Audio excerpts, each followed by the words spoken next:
work on that. Let me just stop from the discouraging parts of this message for a moment. Let me give you a marriage tip. I've got tips throughout these messages we're going to give you. Here's a marriage tip. How can you do life better in marriage? I've got a singles tip for you too. Singles, don't pick up anything to throw at me. I'll get to that in just a minute. Marriage tip. Do a focused date twice a year. What do you mean, Pastor Dan? Do a date where you go away, let's say now we're going to make this super inexpensive. You go to a bookstore. You sit down in the bookstore because you can do that for almost free. If you want to get a latte, okay. Get a water if you're really tight, okay? Go to that bookstore, sit down with your spouse, and focus on your future.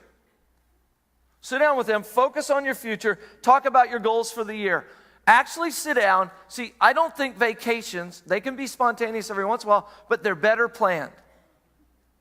Sit down and figure out for the year, what do you want to do for vacations this year? Sit down, have a date, sit down, go over into the bookstore, get books on different places, different stuff going on, sit and put them out on a table and talk about vacation. Go at this focus date and talk about, now this date usually will take around 2 hours. Go and sit down and talk about your financial goals for the year. If you need to, get something from Crown Financial, get something from Dave Ramsey, get something from somebody.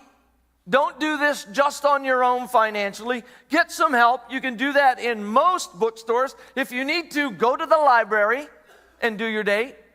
And you can sit down at the table and pick those up and say, what are our financial goals? Too much of the time when we're